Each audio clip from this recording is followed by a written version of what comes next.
bit of what he could do offensively. And behind him and Luka, they were a lot. That has the chance to be in the conversation, those two, Porzingis and Doncic, as the best duo in basketball. Let me talk about Luka now. You know what he said after Bradley Beal was ejected because it got chippy last night, Stephen A? Let me quote. That was great. That's what basketball is about. You don't have no friends on the court. I respect him for doing that, meaning Beal, because Beal knew Luka's getting out of control. He's killing us. Let me do something. That touched your heart, Mac, that moved you? Yes, man. Because what Luka understands is when I see a dude like the Greek Freak who refuses to work out with dudes on the other team in the off season, right? When I see a guy like Damian Lillard with his mentality, when I even hear Luka say, "You ain't got no friends out here," he wants to fight with me on the court. Great, I love it. Yes, that tells me something about their mentality. And by the way, Luka, as a baby, came to the NBA and gave the league work as a rookie. And Stephen A, he looks like an MVP caliber player right now. Yo, what is up, YouTube, man? As you guys can see, we are talking about Luka and Kristaps Porzingis today. Really talking about what their potential is in NBA history. Can they win championships? Can they be the best duo of all time? Can either of them win an MVP? Let's get right into it. First things first, though, I made my player look like Luka. I think I did a pretty decent job, but I told Beast to make his player look like Kristaps, and he did a terrible job. So at least he put on the jersey. We'll give him some credit, though. So starting off, I mean, Luka and Porzingis, their duo potential makes all the sense of the world. Luka's a 7'3" big man. You know, he can play center, he can play power forward. He can shoot, but not easy just to stretch. He can play great defense. He's not the best rebounder in the world, but he does a decent job. And Luka, man, he can do it all. He rebounds, he throws dots, he hits threes, step backs, middies, he can drive. I mean, really, he's playing like one of the best young players, to ever do it. I mean, you can compare his stats to LeBron, to young Larry Bird, all kinds of stuff. His stats are there with the best of them.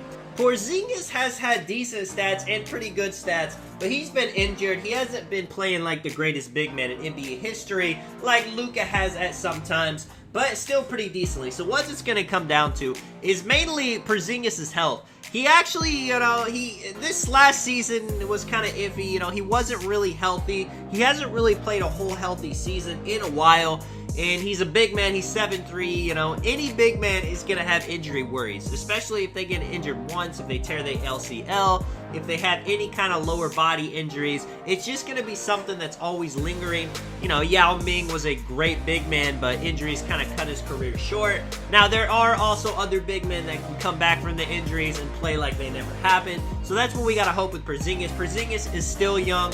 He's not overweight. He's kind of skinny. Some people say he's too skinny, but I feel like he's able to still, work himself in the post. He's not really like a drop stepper, a huge inside presence, but he does his fades. He does his three-point shots, his little ISO middies, kind of like Melo used to. Considering he played with Melo in New York, that's probably where he got it from.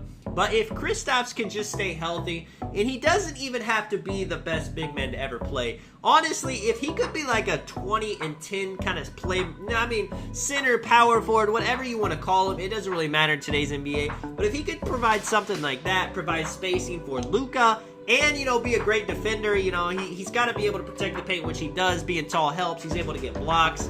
Switch defense is always going to be tough. If people ever put him in the pick and roll, people like Steph Curry, will he ever be able to switch fully onto defenders and ISO them up? That's kind of, not ISO them up, but guard their ISO, guard their screens. That kind of seems like where we are in the NBA now. You have to have big men that are athletic, that can guard threes, that can guard drives, basically that aren't going to get targeted by the defense. Because if someone feels like they can just go at Porzingis, they're just going to keep running through screens, getting him on the defender. Now Luka, he's not the best defender in the NBA, but I feel like he's somebody, especially with his size, that is going to be able to hold his own. In the comments, let me know if you guys have any opinion on this. If it's too early to tell, I know Dallas, they're not NBA title contenders yet, but watching how the playoffs went, even though it was the bubble, it looks like they're pretty close. They did flame out, but they had a decent run against the Clippers, a team that had Kawhi Leonard, a team that had Paul George, a team that would be really, really tough for a young team like the Mavericks because, Luka, he's never had playoff pressure, and he had Paul George, Kawhi guarding him. you know, Kristaps was injured, but he was playing decent, and he had, you know, Paul George, Kawhi. Even though they're not the tallest defenders in the world, it's still bodies that he has to get past. I mean, I don't know, man. I'm just going to give you guys my opinion right now. If Kristaps stay healthy, I mean, I feel like Dallas is going to be a title contender for the next 10 years probably, honestly.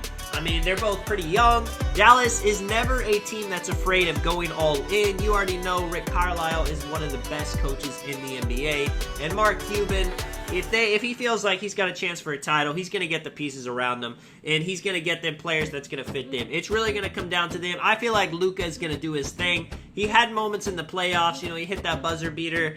He had moments that is not going to make me think he's afraid of the moment. Kristaps, he has not proven himself to me yet, but I feel like, you know, I feel like if Luka's doing his thing, he needs Kristaps to step up and be that number 2 guy. That is definitely something Kristaps will do.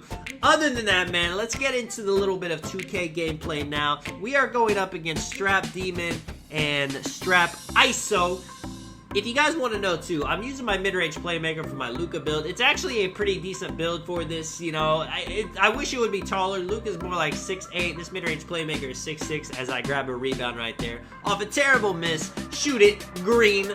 But you can't really be too tall in NBA 2K21 current gen. It looks like in next gen we'll be able to be taller. Maybe the NBA player videos will be a little bit more accurate without us being limited to pie charts. You see Beast with the post fade right there. He's actually using Kristaps animations. That's the post fade Porzingis uses. Now, you know, it's not going to look exactly like what he does in real life because 2K animations are never going to be as realistic. You see me with the momentum whoopty right there between the legs. You don't see Luka Donic doing crazy stuff like that. And I tried to look for a step back that looks pretty much like Luka's, and it's just tough to find. It's tough to do step backs. Either way, and Kristaps, of course, you know, if Beast had the perfect build, he'd be a lot skinnier.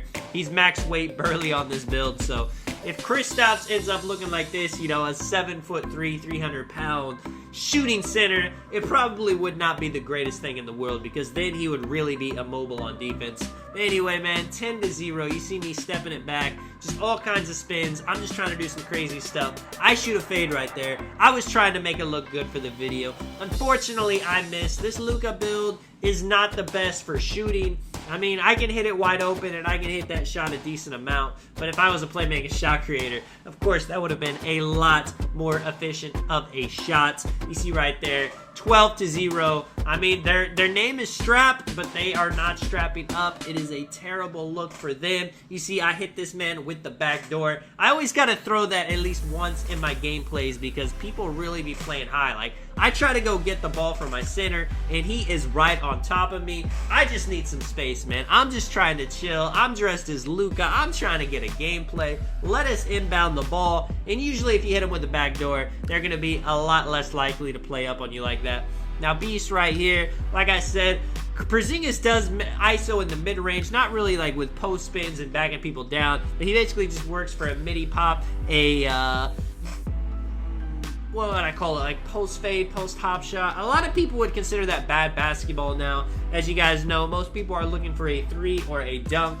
But I feel like there's something to be had in somebody that can get a bucket. Like Luka, if it comes down to it, if he's against good defenders, he will be able to get himself a bucket. Porzingis will be able to get himself a bucket. Maybe, you know, Luka has LeBron on him. He's been struggling. He can just give it to Porzingis because efficiency's great, numbers are great, all that good stuff. But in the playoffs, in the finals, at the end of the day, you just got to get a bucket when it demands it. You know, Kobe Bryant, Michael Jordan, they weren't the most efficient shooters in the world, but when it came down to it, when they needed to score a bucket, no matter how it was, that is exactly what they did. And I feel like sometimes that is exactly what a team is missing. One of my favorite teams was actually Dallas in 2011. And what Dirk did in 2011 was he could get a bucket. You know, he was shooting threes, he was shooting post fades. Nobody could stop the man. When you are able to get a bucket, you don't have to rely on an offense. It definitely comes in handy. That is one thing with Milwaukee, if you guys notice in the playoffs.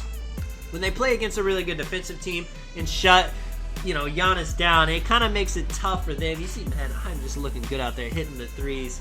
But Giannis struggled, and he didn't really have anyone else that could get a bucket. I feel like if he had another shot creator, it's not Middleton. I know someone in the comments might say that, but it would definitely be better. Let me know what you guys think, man. All your opinions. This is just kind of a talking video, talking about Porzingis, talking about Luka. You guys have a great day, man. Peace.